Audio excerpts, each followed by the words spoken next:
I know you love earning travel rewards and cash back, and that's why you're going to love Rakuten. With Rakuten, you can earn cash back on everything you need to book your dream trip, hotels, flights, rental cars, experiences, and more, while still booking through your favorite travel sites. And don't worry, cash back can be earned on top of earning the credit card points and the hotel and airline loyalty points that matter most to you, depending on how you make your booking. Plus, with Rakuten, you can also earn cash back on groceries and other purchases like electronics, pet supplies, and more.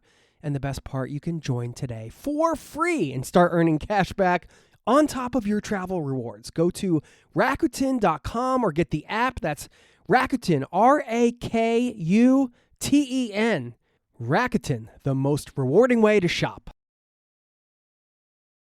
This episode is brought to you by TaxAct. Don't do your taxes alone. Join TaxAct's National Admin Night. Admin nights are social gatherings for getting through your to-do list. So get ready for a night of fun, finding deductions, and filing taxes with TaxAct, where you can file your federal and state return for just $49 through April 8. Let's get together and get them over with. Visit taxact.com/admin-night for details. Protein is now at Starbucks, and it's never tasted so good. You can add protein cold foam to your favorite drink or try one of our new protein lattes or matcha. Try it today at Starbucks. 6-year-old me used to go to the public library and I would study, not even read, study, mesmerized by National Geographic. And I have a super hyper creative mind, and somehow in my mind, I was like, I am going to grow up and I'm going to become a lady explorer. That is our amazing guest today, Celie Tho-Biaz, who fulfilled her prophecy to become a lady explorer. And one of the ways she's been traveling the world over the last 15 years is by utilizing artist residencies. What is an artist residency? Artist residencies are creative communities for creative people. Typically, they're residential, and typically you have a studio space where you can practice all over the world. Now, you might be surprised to discover these opportunities, they're not just for quote-unquote artists as we normally think of them, painters, sculptors, and the like. These are for writers, psychologists, people that work within all sorts of different disciplines. And Mijan's here to give us a full breakdown on which resources to use to find these opportunities to travel the world and much more. And look, before you rule this out for yourself, let me say one thing. I truly believe it never hurts to learn about a new way you can travel the world. You never know what the future holds, so it's good to have another tool in your tool belt of world travel. And also, that's just one part of this much wider conversation. As a professional speaker, Mijan shares valuable, actionable advice on that topic. She talks about how to stay grounded, the story behind why travel was the best parenting decision she ever made, why small acts of kindness are such a big deal, and so much more as we finish out Wild Ways to Travel Week. I'll explain why I included this episode in a moment. For now, I want to say welcome to the Zero to Travel podcast, my friend.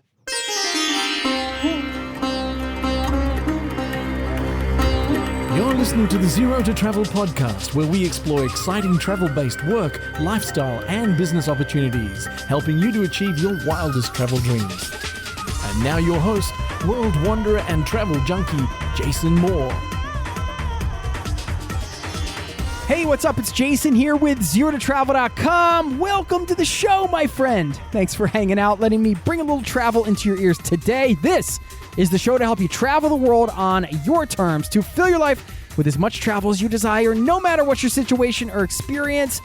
As we wrap up Wild Ways to Travel Week, I hope you enjoyed it. And you might be wondering, why did I include this episode? We're talking about artist residencies as one part of this show, as you heard at the top. And that was intentional. You know, to me, wild is different for everybody. Everybody has their own standards for what feels wild. You don't need to go on a death-defying adventure to travel in a, quote, wild way. And you or I shouldn't measure ourselves against someone else's travel accomplishments anyway. And I think a wild way to travel for you might just be to take off somewhere new and have a totally different type of experience that puts you out of your comfort zone, perhaps puts you in touch with new groups of people, or challenges your intellect, creativity, or ingenuity in some ways.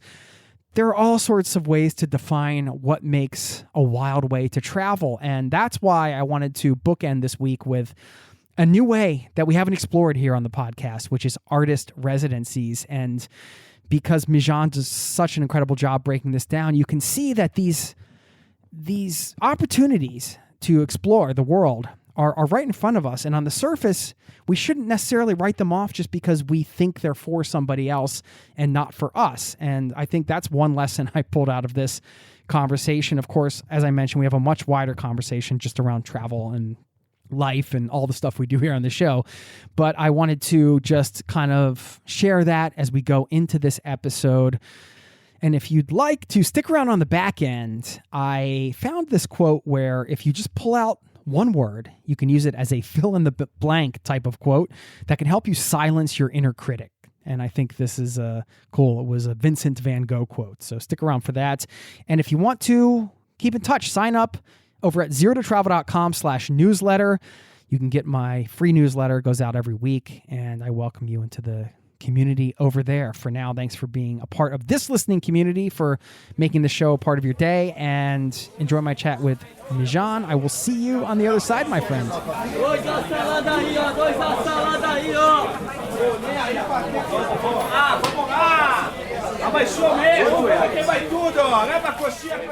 Mijan Celie Tho-Biaz. That's got a nice ring to it. My goodness. Welcome to the Zero to Travel podcast, my friend. Oh, thank you. I'm so happy to be here and with your friends. You are indeed amongst friends here, especially as a fellow traveler. I mean, we were just talking before we hopped on, and you were like, there's a bit of background noise here. I'm in Ecuador. I'm like, we like background noise here on this podcast. We want to hear background noise from Ecuador. What's going on there? What are you doing there? I have a Fulbright Specialist Award, and I am posted at Universidad de las Artes, University of the Arts. It's the country's constitutional mandated university that's fairly new within the last decade. And I'm helping them create a new pedagogical model and move that forward to completion, as well as the interwoven curriculum for all of the university courses to follow, as just like the guide, the touch point. Yeah, I know. Wow. And then okay. After that, because I'm also an expert speaker with the U.S. Department of State, I'll be doing some programs with the consulate here before I go back to the States. You are a person of many talents. I mean, we're gonna get your expert advice on some of this stuff, because I have speaking on the list. Because yes, as you said, you are indeed an expert speaker. So I'm like, all right, well, this will be a good time to get speaking tips. And then you've been traveling through these artist residencies, so I know there's a lot to talk about here. Yeah, that's what I was about to say, and it's all my favorite. So yes, nice. Ask away. Is this in Quito? Is that where you are? Or no, I'm in Guayaquil. Okay, how long are you there for?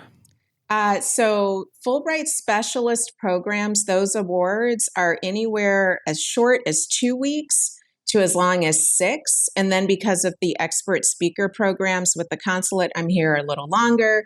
And then after that, I have my personal travel that's been already pre-approved. So I get to go to the Galapagos Islands, which has been a dream. Yes. Nice. Are you nomadic, or do you have a home base? I am Slow-matic. My home base for many, many years has been in Santa Fe, New Mexico. However, by the time this podcast, maybe, I don't know when you're going to actually push it out, I am actually winding down my home base time in Santa Fe, and I'll be going back home to pack up.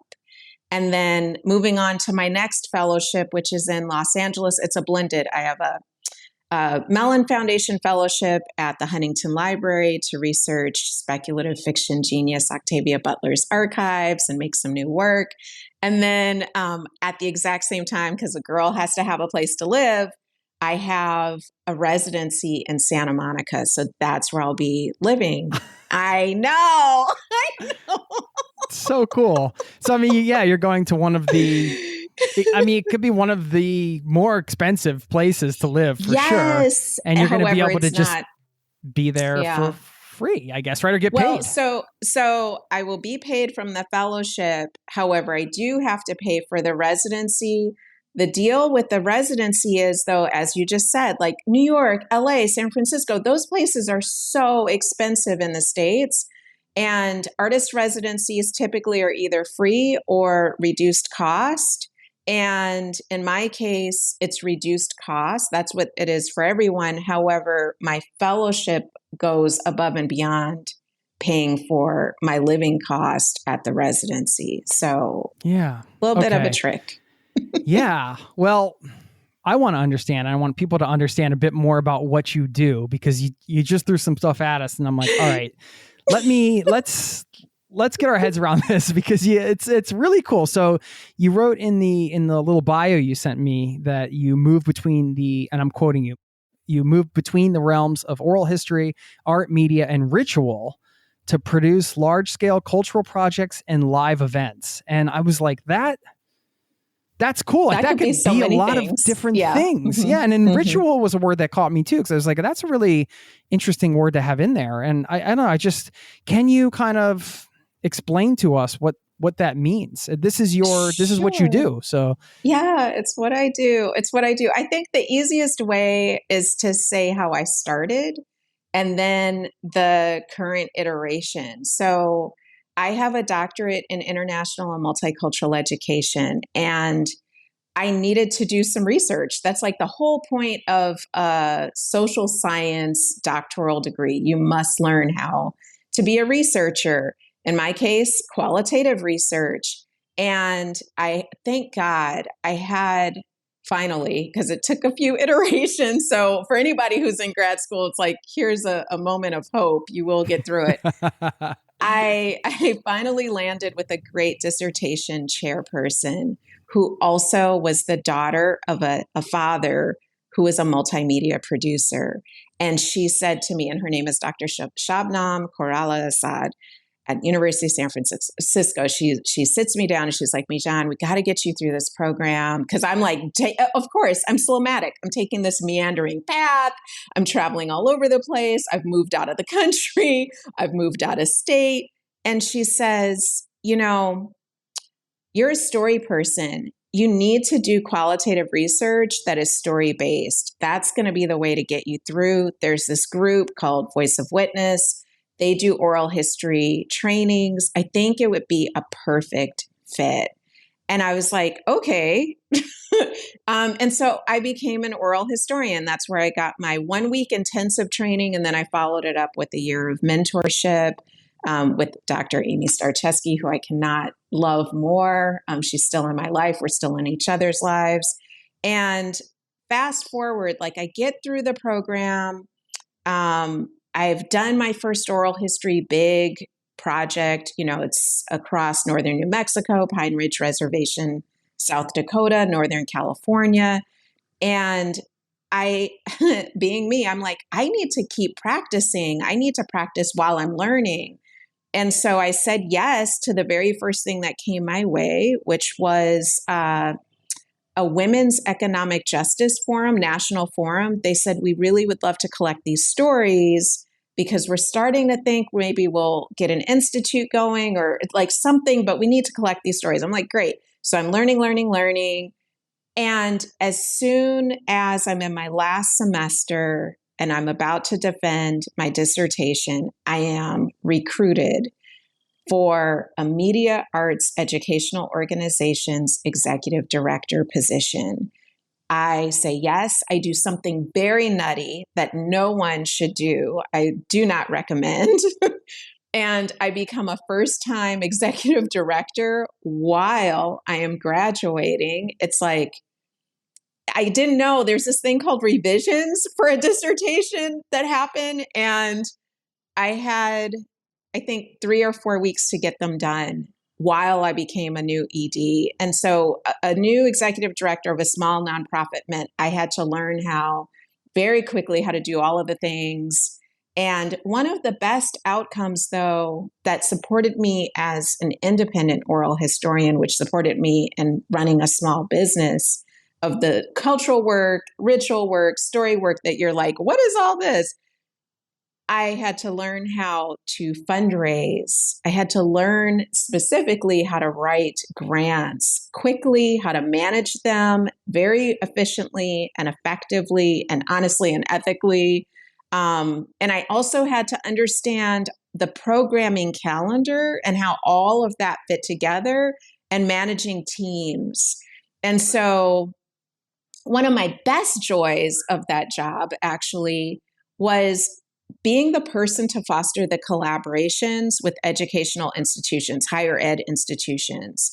And we had partnerships with all of the higher ed institutions in that area of northern New Mexico. We also had a radio program that I was the executive producer on. So like here was another editorial calendar to manage at the same time. And it just helped me. I mean, first off, it burnt me out very quickly. Like I was in and out of that position in less than 2 years flat, which is like something that happens, unfortunately, to first time women of color and people of color EDs, not having the supports and being stretched too thin. However, it gave me the hard skills to hit the ground running as a small business owner and doing my story work through story-rich keynotes and doing my story-rich work through cultural production of events, large-scale events and large-scale oral history, civic engagement, public art projects. So who I partner with now, like fast forwarding through all of that, I partner with national policy institutes. I partner with the United States government because the Fulbright Specialist Award, I think one thing I love to share about that, people hear Fulbright and they automatically think, you know, the student program, those awards, or the ETA award, which is English Teaching Assistantship, or a research award for the professionals and the artists out there who might be listening. The Fulbright Specialist Award is really for niched, and I don't use the word lightly, and I know I keep throwing it around, but it's just because it's all of these folks' terminology, but niched experts, people who have niched expertise in a topic and a discipline. And so, for example, the project that I'm doing right now, I'm basically a consultant for this university as they have hit sort of a growth edge in trying to solidify their new pedagogical model and the interwoven curriculum across the university. And I happen to have all of this expertise through many, many years of building programs, building curriculum, and also understanding how pedagogical models work and don't work in practice. And I have all the intercultural expertise too. So where does travel fit in for you personally? Because I suppose you could take this skill set and apply it to probably a myriad of positions in, say, Santa Fe or whatever base you want to choose to live in, but you're choosing to leverage your education, your skill set to travel. And I'm just curious, like, yeah, was that something you always wanted to do with this? Was that sort of just accidental? It's just kind of that, well, these things are offered all over the place, so you're traveling, or very intentional? Yeah. What's the deal with that? It started off as 6-year-old me used to go to the public library and I would study, not even read, study, mesmerized by National Geographic. And I have a super hyper creative mind. And somehow in my mind, I was like, I am going to grow up and I'm going to become a lady explorer. That is an actual job.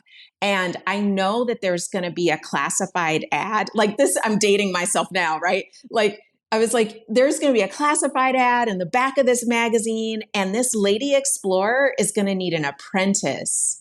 And I remember I typed on our old school typewriter. Well, we had an electric typewriter, right? And I was like, I am making a Lady Explorer apprentice resume because I am going to be ready. And like, I just had this idea since I was a little girl that I was going to travel all over the world. And I wasn't clear on how or obviously what a real legitimate job posting might be or description, but I just knew I was going to be ready. That's what I was going to do with my life. And then fast forward to 15-year-old Mijan has a best friend who we're still friends to this day, Tendo Mutanda. She went to Dominican Republic as an exchange student, and she came home and she was like, Mijan, you have to do it. You have to do it. And I was like, yeah, but my dad and this and that, like all of the like real legitimate excuses. And she was like, no. We are totally going to get my mom to talk to your dad because they were friends. And she was like, and tell him that it's not dangerous. And, this is the program to go with and that our school supports it. And I was like, okay, but the application, I'm not exactly sure. And she was like, nope, shoulder to shoulder. We're going to do it in the computer lab together. And that is actually what set me up because I used to teach undergrad, and I was so grateful to the department director for letting me totally change the syllabus a little bit, or not change the syllabus, but for saying like, okay, it's a contemporary issues course. I want to teach young students, especially from marginalized backgrounds, how to study abroad, because it's one of the first times as an adult where you can go with support and a lot of ease if you have a great study abroad program on your campus. They will help you with your visa. They will tell you how much money you need. They will support in the event of an emergency. You have a structure where you can point your parents to and be like, yes, this is legitimate. Like, I'm not just, going to go off and never return home. And so that's how I got my start. And I continued by just choosing that as my graduate school path and then my career opportunities. I love it. By the way, if you listen to the show, you know that Lady Explorer is an official job. So I believe you were definitely onto something. You were just ahead of the trends, Mijan. Yeah. We'll get back to the interview in just a moment. I know you love earning travel rewards and cash back, and that's why you're going to love Rakuten. With Rakuten, you can earn cash back on everything you need to book your dream trip, hotels, flights, rental cars, experiences, and more, while still booking through your favorite travel sites. And don't worry, cash back can be earned on top of earning the credit card points and the hotel and airline loyalty points that matter most to you, depending on how you make your booking. Plus, with Rakuten, you can also earn cash back on groceries and other purchases like electronics, pet supplies, and more. And the best part, you can join today for free and start earning cash back on top of your travel rewards. Go to Rakuten.com or get the app. That's Rakuten, Rakuten. Rakuten, the most rewarding way to shop.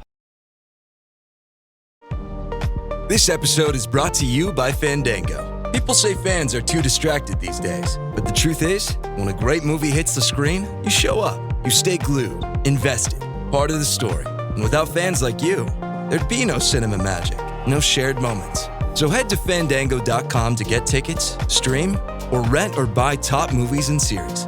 Fandango loves fans. Now, back to the show. Yeah, it's really interesting to hear at such a young age, because my daughter's 7 right now, and I can see, kind of the wheels turning, but you never know how it's going to end up. But you at such a young age, kind of having that intentionality behind travel and just thinking about that's something you wanted to do, and then realizing that intentionality these years later. What a good friend, shoulder to shoulder there, like being like, no, we're going to do this. Like sometimes it takes, just one other person to kind of believe in you, or to just force the issue and help you push past like a fear, or, in your case, maybe not sure if you're going to get your family on board with it and things like that. So that's powerful stuff. Well, and all the steps. And also what I really want to add to that is I watched it play out intergenerationally. So as I was finishing up my doc degree, I did the prelim research. I moved with my kids as a new single mom to Brazil. So at a very young age, my children, we bussed and backpacked through Mexico because I knew it was cheaper to fly from Mexico than to originate the travel from the States.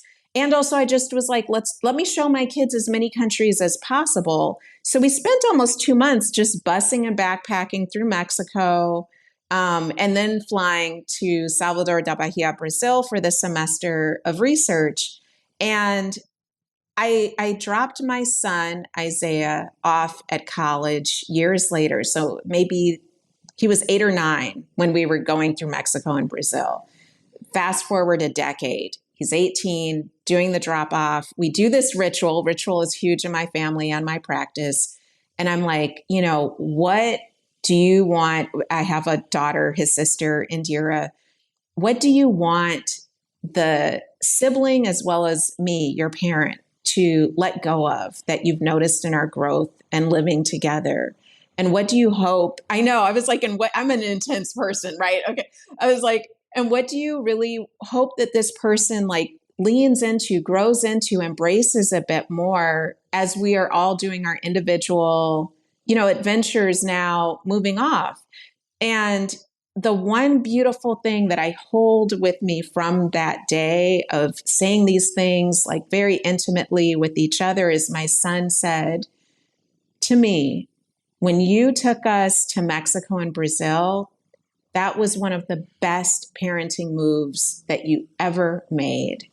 And I was like, whoa. And I said, why? And he was like, because it showed me that the world is open to me. It showed me as a Black boy growing into becoming a Black man, that there are many places that I'm safe, that my home country might not say are safe places. It just depends. And it depends on how you're moving through these places. And then fast forward, I would say it was maybe 3 years after that, my son saying, I'm going to study abroad. I'm going to study abroad. And then he doesn't apply and he doesn't apply. And I'm like, what's going on? This is a family value. Like, this is the easiest time. Go into the world. Do it. I'm here. I'm supporting. And he doesn't until I talked to one of our neighbors. We lived in the same neighborhood as the neighborhood school. There are these kids, this family. The son is a year older than my daughter, and the daughter is a year older than my son. And this woman is my co-conspirator, Maria, another international educator. And she says, okay, Brooke, her daughter, has traveled all over the world through study abroad programs, so many countries across high school, university, grad school. And she's like, we're going to just grab Isaiah up. We're going to do a party at our house, and Brooke is going to talk to him. Brooke is gorgeous, I might add. Like, you always have to have some sort of like she's going to hold his attention, you mean? Yes, 1,000,000%. And so Brooke says to him, hey, you really got to do it. What are the countries? And he's like, well, Amsterdam, Morocco, Australia, I don't know. And she's like, I've gone to 2 or 3 of those. All you have to do is go to the study abroad office and wait a minute, your best friend, Van, like he'll go with you. And then Van jumps in on this and he's like, bro, I'm going to walk with you to study abroad myself if I have to. If I hear that you haven't gone by the next week or 2, I'm going to actually find you on campus and I'm going to take you. So I'm saying all of this long-winded story to just share sometimes, and it's totally fine. Sometimes you got to find that person who loves you, who cares about you, who's already done it, and either is going to encourage / be your accountability person or help you actually take the steps. Like, it's not a bad thing. It's totally, I want to normalize it. It's totally normal. Totally normal. I can tell you work in the realm of stories because I'm getting the chills just from you telling that story. I'm getting like emotional, and no, I think that's great. It's a great reminder of, we're always in the position to either seek out that friend that's going to support us or be the friend that's going to walk your friend to the study abroad office or whatever version of that you think your friend needs. These words and these actions, they matter so much. And you think this is this, small thing in the grand scheme of things, take a little time to walk with somebody to an office, but it means the world. So I'm guessing Isaiah did end up studying abroad.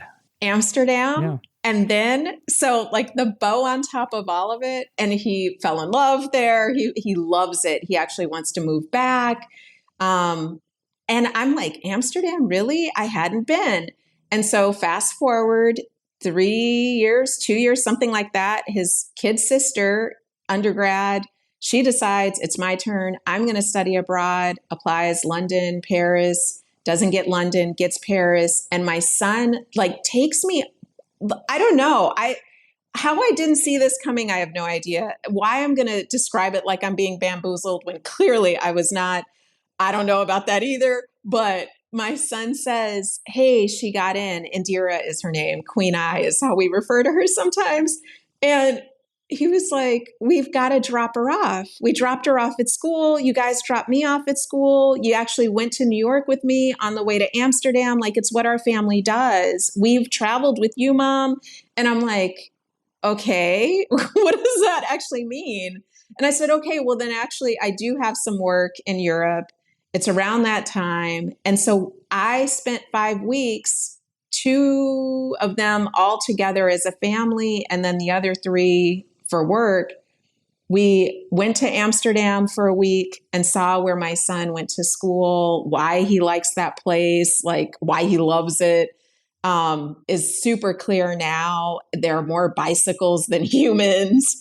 And he's just an active kind of kid. Not even, he's a pro bodybuilder. So it makes sense.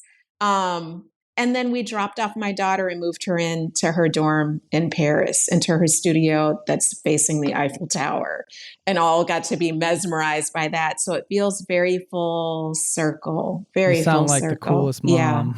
Yeah. I am. I really am. And modest too, right? It's like, oh yeah. Yes. I love it. You should claim it. I'm a That's single amazing. mom. I mean, well, what a gift to give them. And I mean, you see it paid dividends later when you had that talk, and that was the thing of all the things that could be said. The trip you took them on. How old were they when you took them on the trip through Mexico? I'm just curious. My daughter was 4 and my son, so then he had to be 9. Yeah, 4 and 9. So then they did immersion in Brazil. My daughter went to Brazilian preschool. My son went to the Jesuit K-12 school, because I was like, I'm not going to do international, like American school. They get that in the States. We're here. Let's do this, let's learn the language. And so actually to that point, my daughter totally transparent, good, still good mom moment.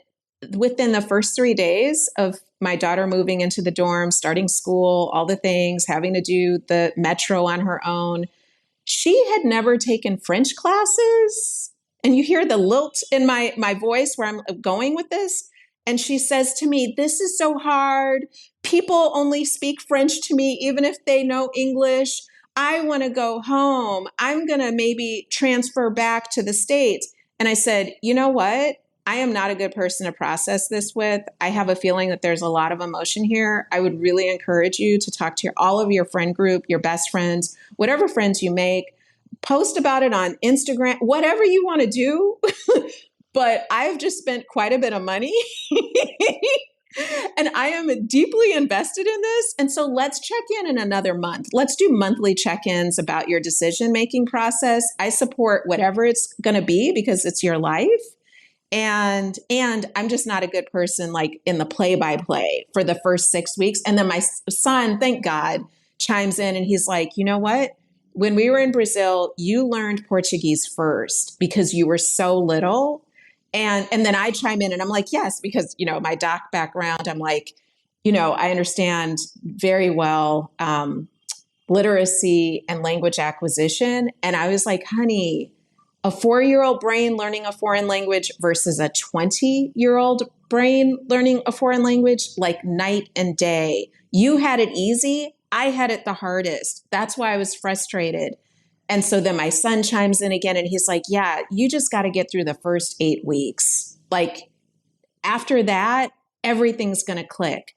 You'll know your people. You'll know the places you love to go to. You'll have a rhythm and cadence to your days and your weeks. You'll know how much, downtime you actually need while you're learning another language and being in a new place. And I was like, it's one of those times where I'm like, don't cry in front of the kids, but this is the moment. Yeah. Just so proud. I mean, it's, yes. yeah. Yes. Yeah. Yeah. I'm jotting down parenting notes during this. These are great tips.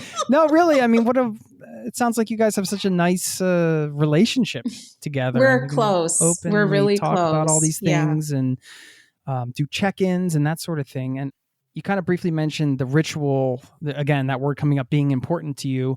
And I'm just curious what role ritual plays in your life. You could say your family life or your personal life or academic life.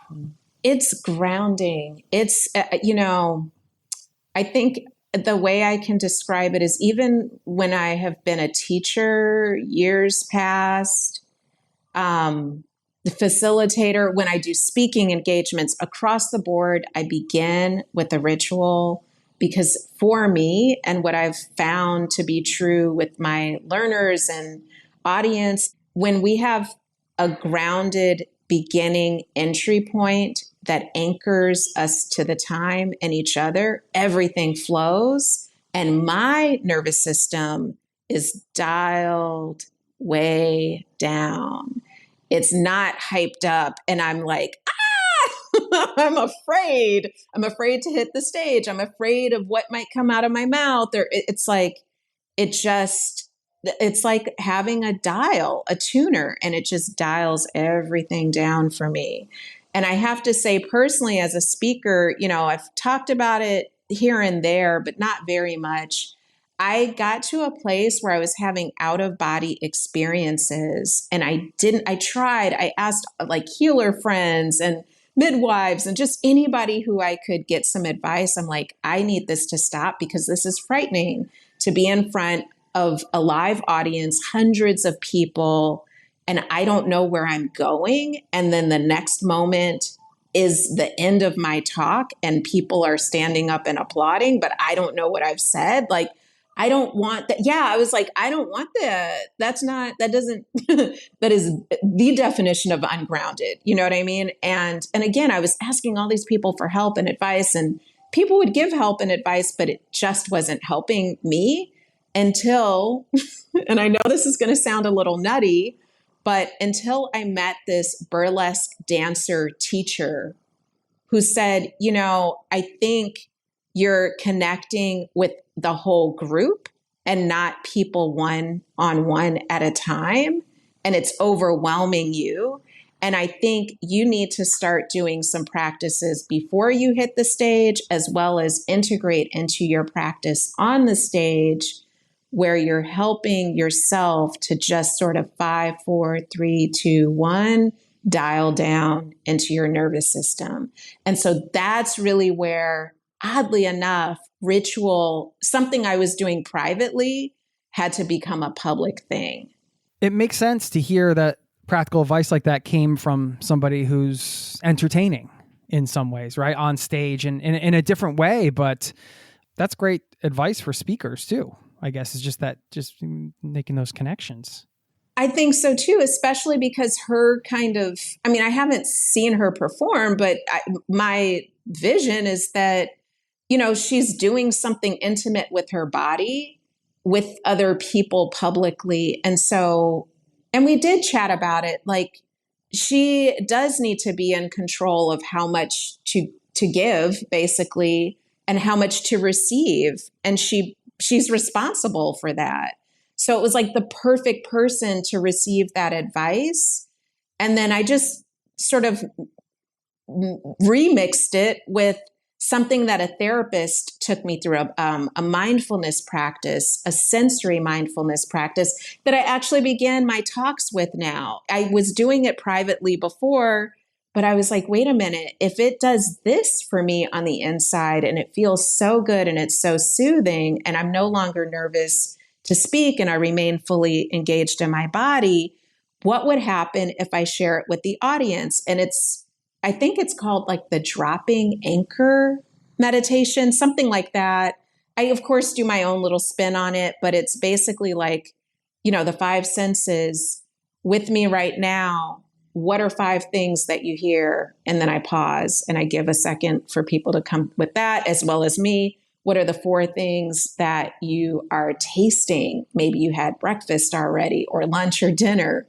3, what are the 3 things, if your hands are in your lap, that you feel like the sensations going through your body through touch of your hands, or maybe your hair rustling, in my case, my shoulders, right? And you just go through the senses like that. And it really does help people, and me at the same time, connect to my body, connect to the moment, dial things down, and connect to each other. And then we go forward. Wow. Does ritual play a regular role in your daily life, or? Oh, you better believe Yeah, like, it, Jason. Yes. Okay. Yeah. Like what's some stuff that you found helpful? Do you have like a morning ritual, or is it? You know, the when it plays the most is when I'm traveling, because sleep can be so out of whack. I can feel like unmoored. As much as I look forward to it and I love it, it's like, new people all the time, another new language. And so what I have found is I do it at home and I do it on the road walking. I go through my regular morning stuff. I, set my intentions. I actually have an affirmation of the day that changes every day, but it comes from a deck of cards that were gifted to me. I may write a little bit in the morning, and then I have to walk. The days that I don't walk are the days, especially the first week that I'm somewhere, are the days that I'm like, where really am I? You know what I mean? Because getting into an Uber feels very similar around the world, or getting, well, not always mass transit, but generally can feel like just chaos, large scale chaos. But when I walk, I have an opportunity to say, like in this case, here I am in Guayaquil, I say hello to the doorman. I'm walking, seeing from my apartment to the university, the same sort of people, the shopkeepers in the morning. I get a chance to pop in, get a cup of coffee, and it just helps usher in. And I think a thought in my mind, the day has transitioned from my individual time and how I wake up into the day of being with the world at large. And I'm ready, and I'm also connected. I mean, there's a ton of value in being aware of the activities that ground you, right? In your case, walking. It seems like you're very aware that that is a thing that puts you where you need to be and making time for it. Yeah, what was your affirmation today? Oh, I love it, because I had tech glitchy stuff, and it was like, remember that this is a temporary moment. When the hiccups in the day happen, it's a temporary moment. Let it be behind you when it is behind you. And I was like, oh my God. This affirmation is working in real time. Yes. I'm like, did I call it in, or am I just mindful and now I feel good about it? We'll get back to the interview in just a moment. Now, back to the show. Let's talk about the artist residencies. Can you define what they are, just so people understand? Because it can sound like a broad term in a way. And then I want to get into, how they can help you travel, who they're right for, how you find them, all of the practical questions. And do you have to be like a known artist to get them? And what does being an artist even mean? Because there's a lot of different art forms. So, help us unpack this, Mijan. Okay. All right. Let's do it one question at a time. So what are they? My understanding and my experience, artist residencies are creative communities for creative people. Typically, they're residential, and typically you have a studio space where you can practice all over the world. Who are they for? I mean, that's kind of the next question. Creatives. And I have watched actually the residencies I've participated in over the last, 15 years I've been doing them. It can be, yes, there are obviously the very prestigious, renowned artist residencies They want folks to have, large bodies of work and very well-defined portfolios to share. That's one set of residencies.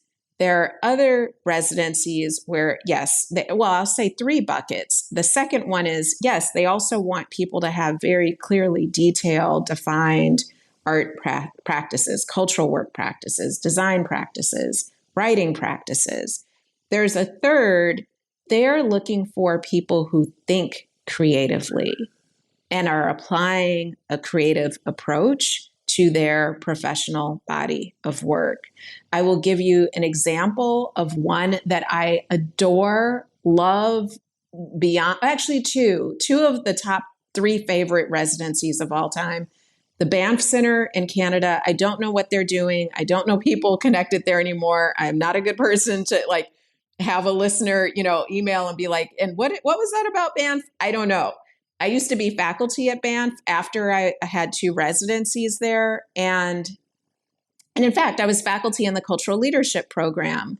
And so that was a program for people who had leadership positions, whether it was emerging or seasoned or sort of mid-career, in the creative sector, in cultural institutions. However, Banff was is maybe still one of those places where there were STEM scientists there at the exact same time as Indigenous performing artists, at the exact same time as Indigenous tribal leaders, at the same time as people who, I think even didn't I see someone who had a puppetry practice?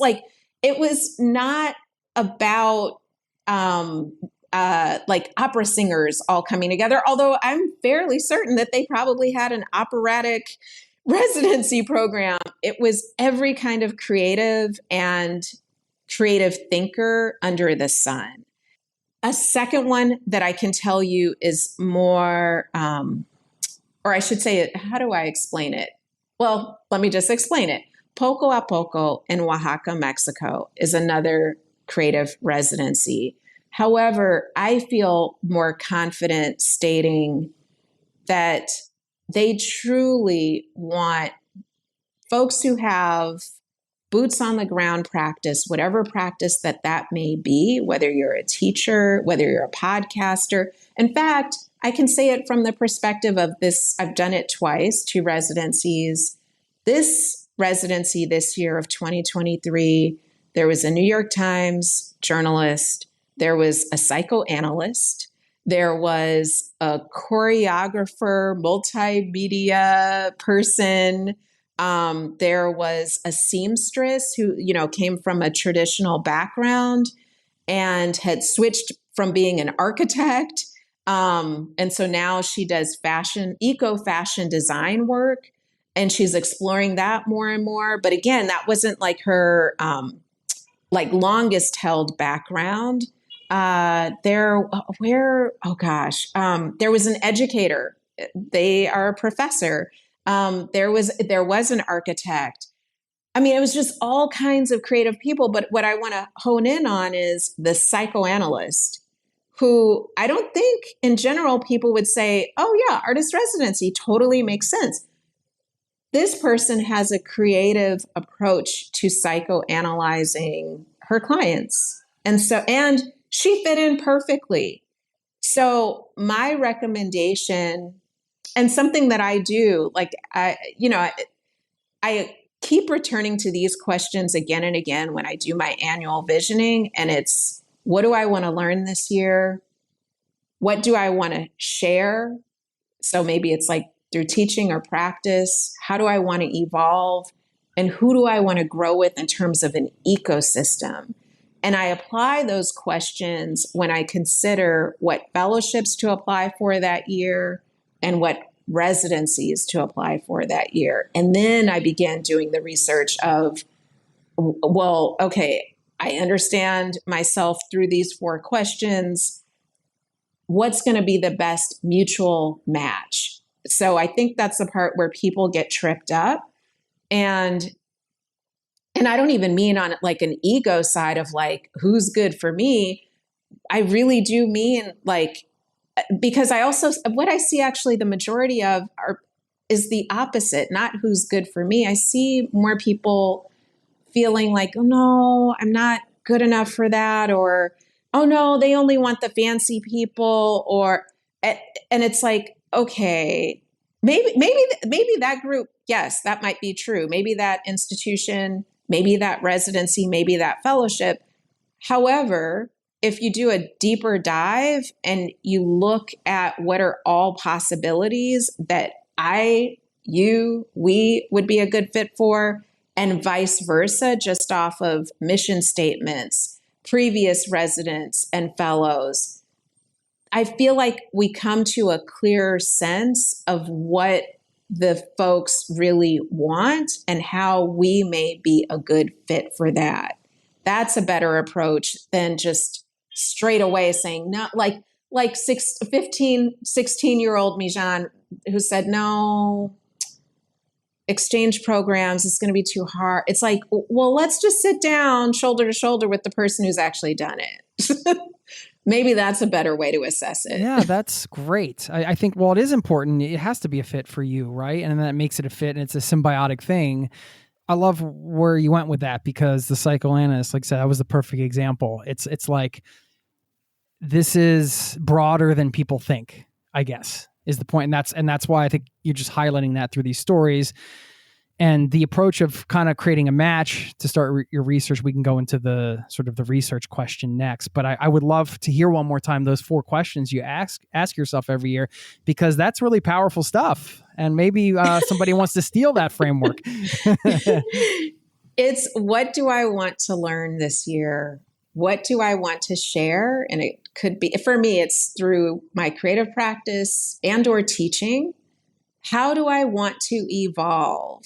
And I want to actually just dig a second to go a little deeper with that. I'm noticing, like, there's one way to think about the lessons we learn again and again, like in our relationships, especially for anybody who's married or romantically partnered, where you're like, are we at this again? Really? Wow.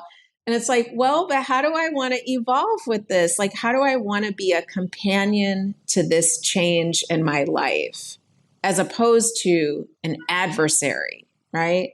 And maybe we want some support with that. And then how do I want to grow within an ecosystem of relationships? Those are my 4 annual visioning questions. I'm loving this chat. Okay. You got to come visit Norway so we can do this in person. Okay. Yes.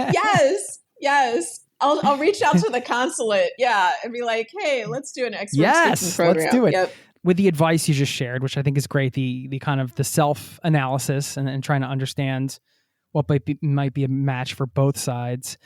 And we already have established that this is perhaps a more open option than people may think.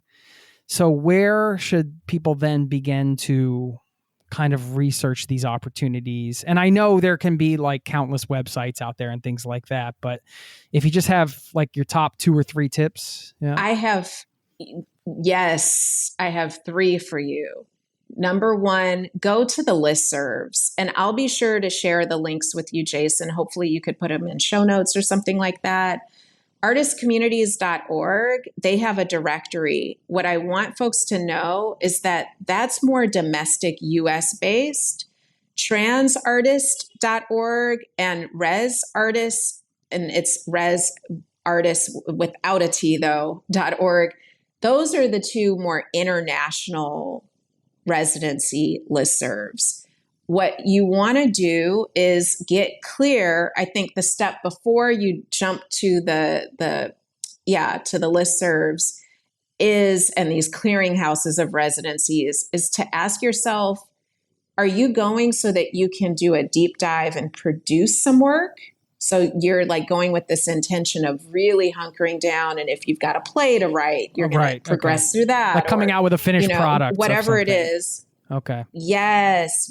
Or at least getting through whatever iteration, or I should say, are you going to relationship build? And that could be with the local community. That could be with the community of artists and creatives and thought leaders who are assembled.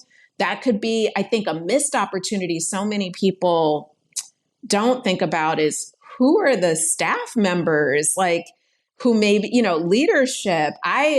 Oh my gosh, I am an Aurelia devotee. Aurelia is the chef in residence at Poco a Poco, and I do this thing called Story Feast. And she was my chef for the Story Feast. And I'm like, how do I collaborate with this woman again? It was not the first time.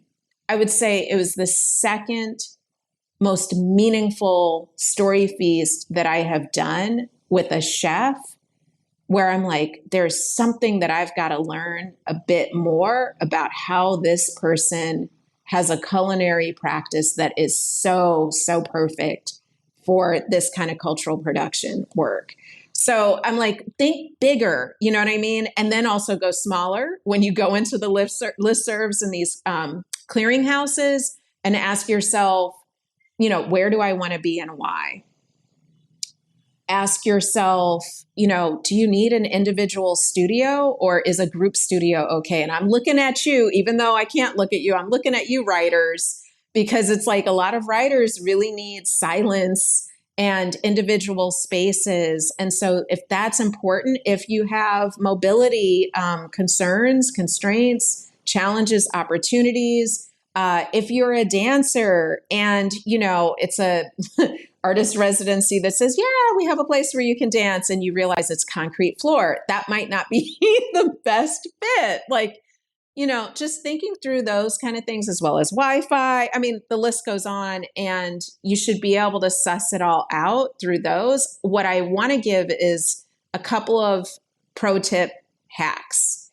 And that's once you've decided what residencies might be a good fit, where you might be applying, look at the resident artist for the current year, and I would say the last 2 years as well, to see sort of where is this organization at and who they are accepting. And so here's the pro tip to it. How much of a great fit is that for you as well? Do you want to be with these kind of people?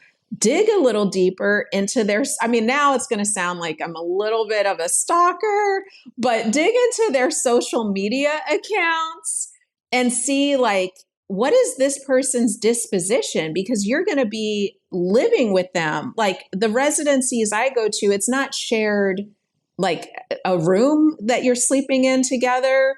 However, sometimes you'll share a kitchen, or you definitely will share studio space. And if you're noticing that this person is posting every other post of like they're at a rave and it's dunks, dunks, dunks, that might not be what you want. Yeah, right. Getting a sense of who you're going to be spending a lot of time with, essentially. Okay. How many of these have you done? Oh, God, like probably 15. I know you had another hack you were going to share, but okay. So I can ask you after that, because I want to ask you about the just experience itself, if you can kind of. The experience itself. I want to say part of why I love Poco a Poco so much is because it was the first residency after maybe a year of the vaccines rolling out, and me feeling like, okay, it's okay to travel and to actually post up in a place where I'm going to be in close proximity. We're probably going to be unmasked at meals, like not even probably. I don't know how to get through a community meal without a mask on. So I just was like, there was a lot of trust, a trust not just in the residency, but in Oaxaca itself. And they took such exquisite, great care and consideration in their role as host. What I want to say is residencies for me, well, that one in particular helped me re-enchant myself with my creative practice, and also to romance my own life again. There's Oh, this is the part, Jason, that I love. Like you wake up because you have your residency friends and you do decide to do the things together, some things, not all the things. Cause I used to tell people, and I still do, don't even be in any way, shape, or form encouraged to even think my name on Sundays. I am an introverted person, believe it or not. I'm an extroverted introvert. And so Sundays have to be antisocial for me. Don't be inspired to even speak my name. Leave me alone. And so they knew, like, okay, Monday through Saturday are game. Great. So it's Stina is her name, and she's still a bestie in my life almost 2 years later. We would start our days walking up the stairs. There are a gazillion stairs up to this planetarium in Oaxaca. And then we'd come back down and we had a full hour of exercise. We're ready for the day, ready for our creative practice. And because POCO has such a great, it's like almost like the schedule is an in breath and an out breath throughout the day and the week. We would all sit down for the community breakfast in this large, beautiful kitchen. Aurelia's playing like true crime mystery podcast and like, I don't know what telenovelas in the morning. And she's making everything from scratch and she's cracking jokes and people are dancing and singing. What a way to start your day, right? An hour of exercise, you've got your breakfast, then you go, you take your shower. It's 2 hours into the day already, okay? And you'd think to yourself, there is no way that I'm going to get through this 10-hour workday in 4 hours is what you have by the time that the actual studio start time really begins after breakfast. Because you've got breakfast, but then you've got, I forget what they call it, because so many countries it's almuerzo, but then it's not, but whatever. So then you have this really wonderful, delicious late lunch, very late lunch / early dinner all together. You don't want to miss it. You can't miss it. So you got 4 hours in the studio, and it taught me how to really actually get down to the business of producing and not messing around in all of the different inboxes and social media. Focusing on the creative work and kind of the active work rather than the reactive work. That and doing it in community, because we all share a very large studio as well as there's outside space.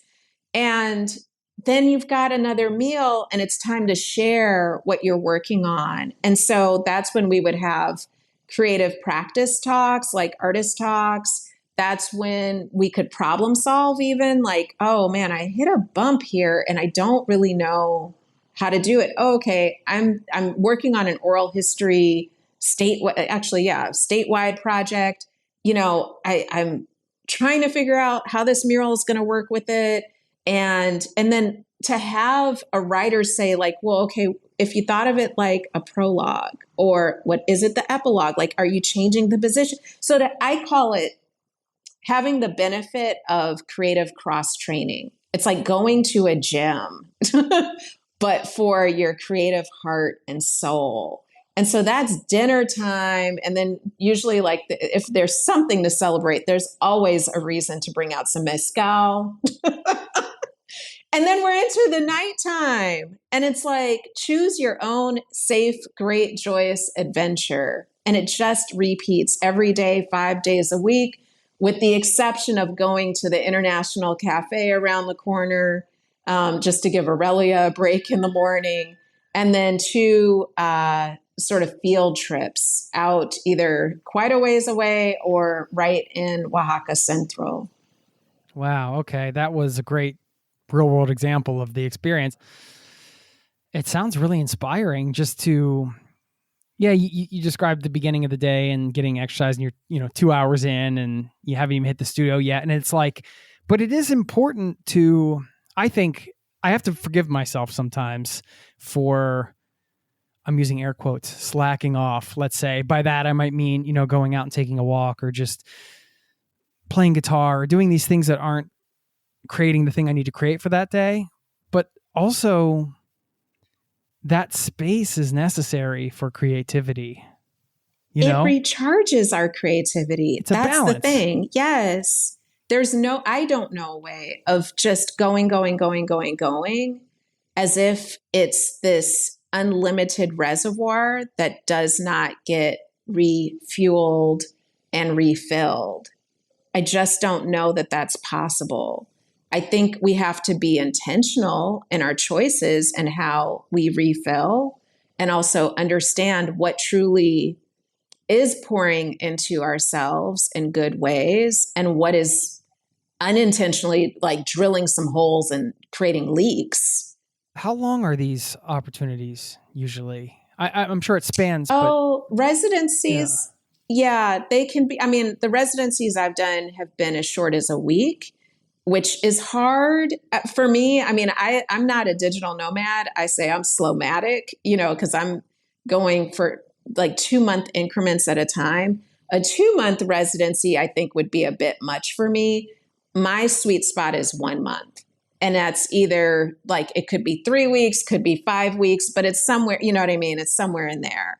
I have enough time to get there, land, catch my breath, get into the flow of the things, do the thing that I say I was going to do, especially residencies. I do want to, this was going to be the last, and it's like, ooh, this is happening organically in the conversation. Pro tip.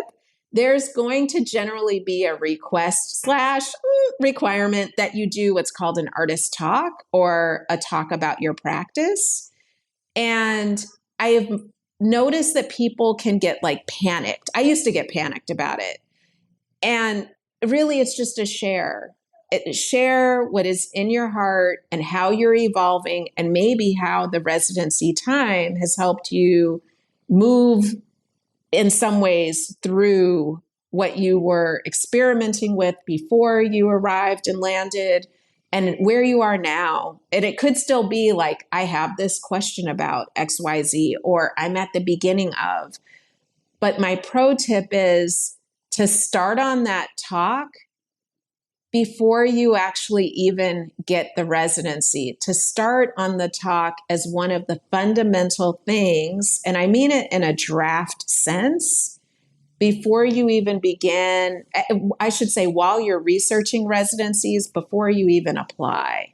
So like, let it be a guide of sorts to where are the better places where you would be able to live into this answer that you have for a question about your practice where you are right now. Okay, that's great. Thank you. We love pro tips and hacks here. So we've already given several examples of how being around people that are working in other mediums can directly benefit your career. To have, like you said, a writer say, have you thought about this mural as a prologue? It's just like, it just kind of reframes it, and somebody's taking some creative aspect of their world and making you think about it through their lens. And then it's just like, yes. Like creative fireworks can just start going off. It's a beautiful thing. Yes. It's part of the ways that I happen to be an outlier oral historian, is because I have so many other creative collaborators as a mandate for my projects. And I think it also just comes from this multidisciplinary background that I have in general, and coming from a family of cultural workers. I'm always asking myself, how would a singer think about this? What about a dance choreographer? What about someone who's setting everything for the theatrical stage? What are different values and ethics and things that I have to be mindful of? But also, like, what's their creative approach? And the good thing about residencies is I don't have to like Mijan Scooby-Doo this and imagine a solution. I get to actually just ask people, you know what I mean? And vice versa. I love that. And that's one of the most beautiful outcomes, is I've had some of the greatest creative collaborators as new relationship starting points in residencies. Wow. So cool. Your wheels are turning. There's so much great stuff here. To me, it's really fascinating how you've been able to weave in, this is art in itself, right? Like life as art. You've been able to kind of take, for example, these opportunities of artist residencies and fulfill some of your goals for work, but then also for travel. And we talked about you moving through the realms of oral history and art and media and so on. And just the way you've been able to craft your sort of your career and your all these sort of overarching themes that come together in some magical way. It's just, to me, that is being an artist with your life in a way. You're like painting your own It's really inspiring. Oh, thank you, Jason. It really is. I think it's such a great thing. Along those lines, I guess, do you have any advice for anybody listening that's looking to take whatever their expertise, their skill set, or let's say a burgeoning skill set, anything like that, where it's like, you know what, I love that, Mijan's been able to kind of work with the projects that excite her, and you sort of created this framework for that, for your business and your life. Not that there's like a step-by-step process, but what would you say to that person that's like, hey, I'm a little like confused. These things excite me, but I don't really know how to like tie it all together and package it up in a way, for lack of a better term, that can get me, into opportunities or into certain circles or whatever the case is. Do you understand the spirit of the question? Yes, 100%. I think of it from the realm of like, again, from my background of literacy, language acquisition, it's like, how do we start with the smallest chunk and scaffold from there? And so start in your own either virtual or lived environment, backyard. What do I mean by that? My first residency was not a residential residency. It was a place that had, I think, 3 or 4 performances every single week and family programming that was educational, art-based. And they had open studio time for artist residents. And I was like, I'm going to check this place out and see if it's a fit. And I don't even know if there was even a formal application. It was literally just voicing, I'd love to be considered, and then being connected with the founder of that artist residency who had a conversation. It was like, you're in. And that's how I had studio space for maybe 2 years. So going let's just say, let's do actually play pretend right now with Jason. Jason, the podcaster extraordinaire.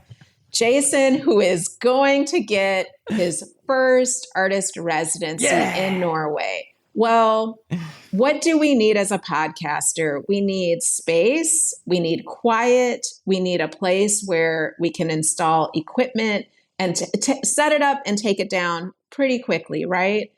And so I'm thinking that could be a library that has an insulated room.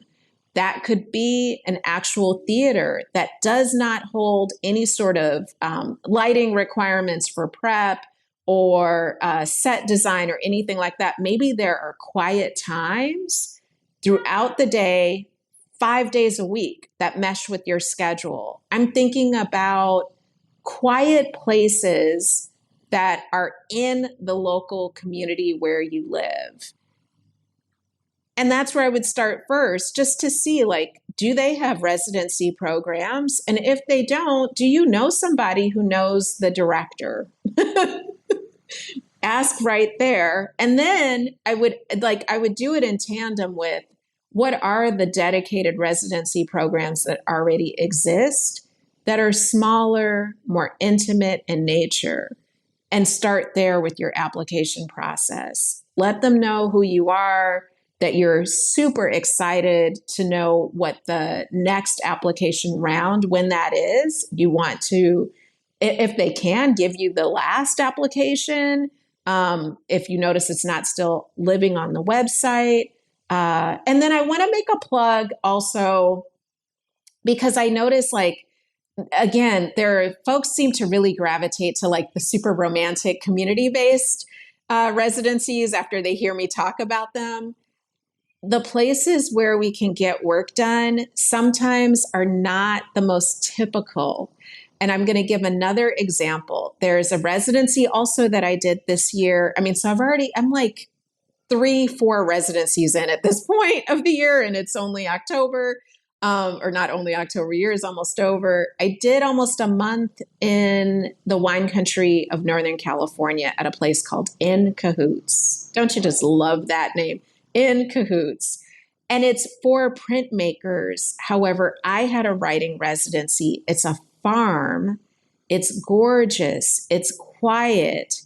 And because I was the writer in residence, I had my own living cabin, but also my own writing cabin. Okay, wow. How dreamy is that? Yeah. And all that's just covered, right? I mean, you're not... Yes. Yeah. Meals included too?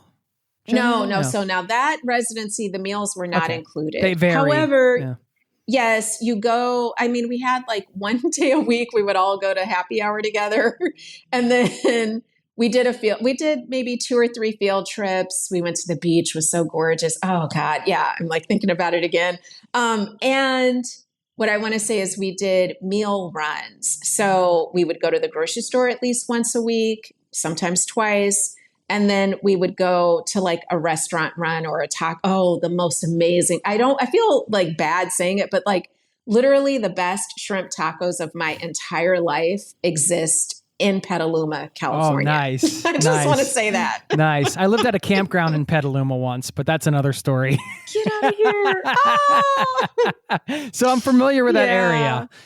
Start small. That's the point. Start small. Take the micro step. Yeah, I think one of the advantages for this community, this listening audience, is that we're open to just having an experience. And so that means that might open you up to some places, like you said, when people hear you talk about this, they might think about the very community driven, sort of like really well-known, perhaps, or bigger artist residencies. But maybe for the traveler who's open-minded, who just wants to go and have an experience, the farm residency in Nebraska or whatever, I'm just, saying a random place that people might not be, targeting, is like, might not be on their bucket list, but you can use these as a way to also go and have just have an experience somewhere that you normally wouldn't go, right? I mean, have you ended up at places where you just kind of like, I mean, I'm just going here because this is an opportunity, but this is not necessarily a place I've wanted to visit, but then it turns out to be,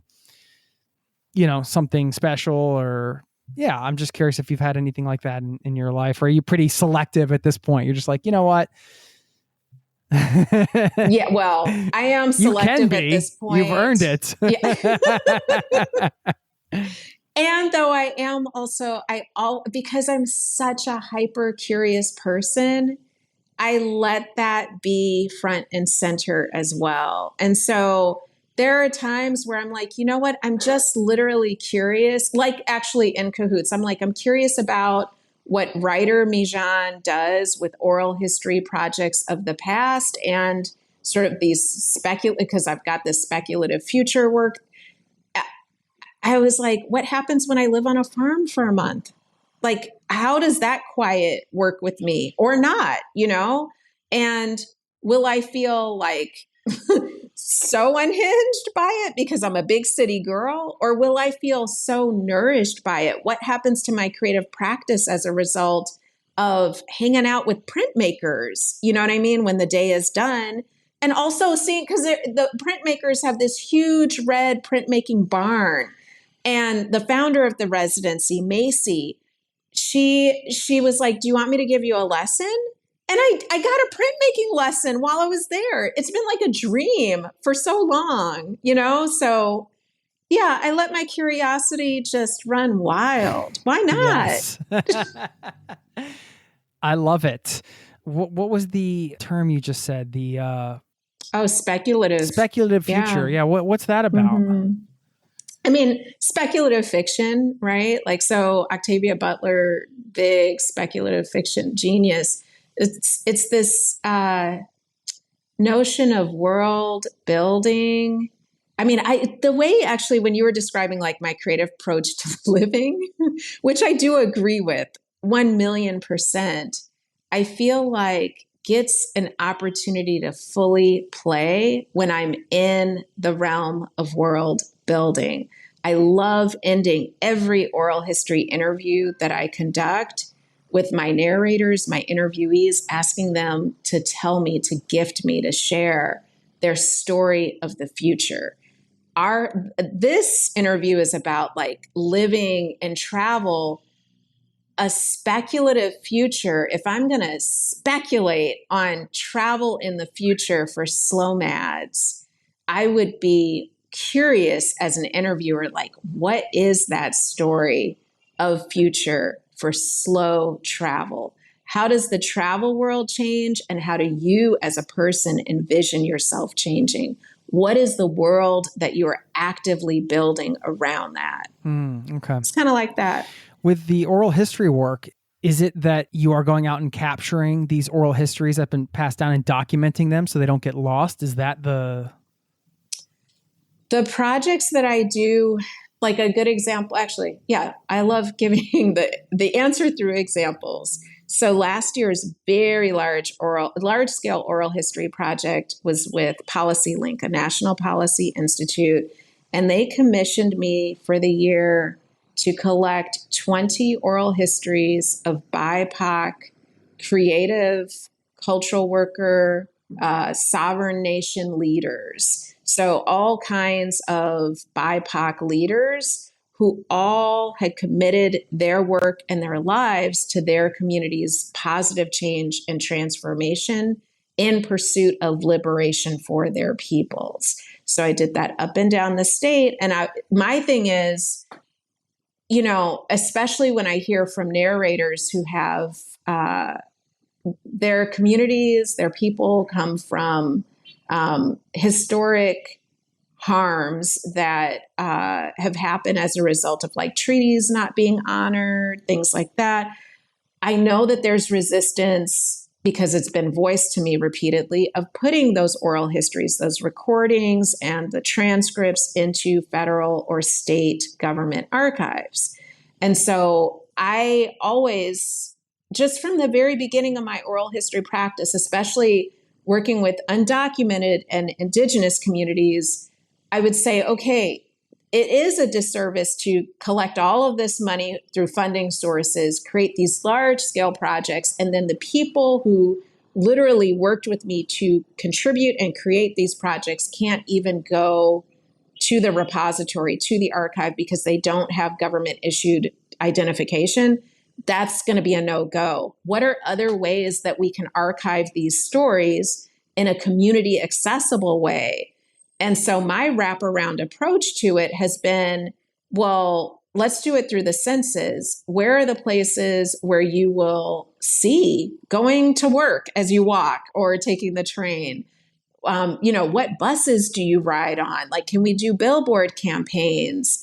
And then that's how I wound up getting with always, like, as my main steady collaborators. I'm like, who are the DJs? How do we collaborate with them? Who are the people who are just throwing the best dinner parties? And that's how I got into story feast work, with farms and urban art houses. Who are the people who are the local muralists that are respected and work in very ethical and time-sensitive ways, because projects have to complete on time. And saying, okay, if I turn edited oral histories over to you, just giving you clips, would you be able to paint this story for this community? And those have been some of my best, strongest projects. This one last year with Policy Link, when I bumped into the thing about like, okay, it's not going to work for archiving it in a traditional repository. What about the public library? Like, what happens if these oral history sets are available in the public library? Let me turn to the narrators and ask them what they think. And they're like, yes, I remember. And they've got the library stories like me being a little kid, but their version. And it's how I wound up doing civic engagement work last year with the Oral History Project, was because our libraries are these free resources where you get to drop in, You're really listening to the oral historians and saying, okay, this is where this mistrust is what we need, and trying to make this accessible to everybody. I love the spirit behind that. In that example and some of these interviews, or just your work in general in oral history, how has that impacted your personal life, hearing these stories? God. Jason, what a big question. I know. I'm sorry. Oh my gosh. No, don't be sorry. Let me think of the way that I can answer that, there's the professional part that really actually grew me up.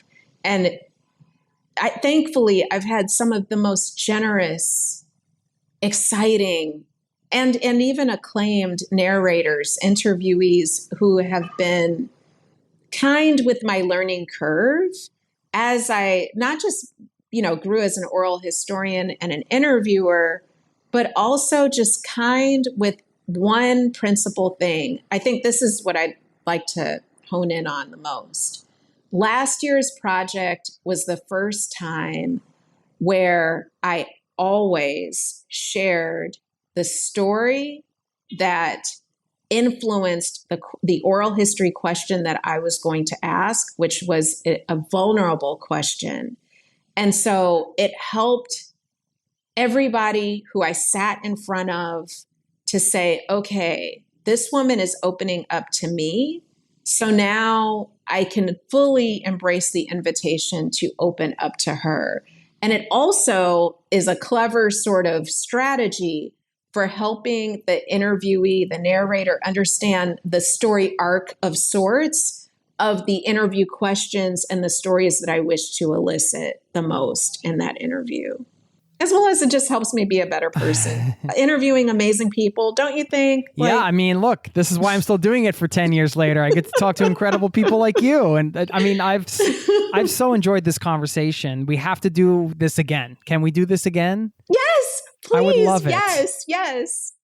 Why don't you share with everybody, where do you want people to go to get in touch or find your work? Connect. Or anything you want to share here? Okay, I consider Instagram to be an archive of the behind the scenes as well as the projects. And then, of course, I can't help myself from being a mama Instagram poster from time to time. So Instagram, LinkedIn is obviously the place to connect work-wise. If you have a work question or you're like, oh my God, she does these kind of commissioned, wild and creative projects, maybe we should collaborate. And then just my website for anybody who has like a professional question. I offer, there's some sort of I should know this, but just off the cuff, but there's a page on my website where I answer a lot of questions about how I got into what I do, sort of my thinking around graduate school programs, etc. Peruse that. If you have a bigger question that isn't answered on that page, truthfully, then feel free to just shoot me an email. My website is mijancelie.com. You mentioned being a hyper-curious person. I was getting the sense for that right in the beginning of this. I love that about you. And your willingness to share here and just show up and provide so much value to everybody. So I truly appreciate it. We'll link to all of the things we mentioned and some wonderful stuff here. So I look forward to the day we get to chat again. I hope we can stay in touch. Yes, I do too. Thank you for the invite. I really loved this conversation. I loved your questions. Thank you.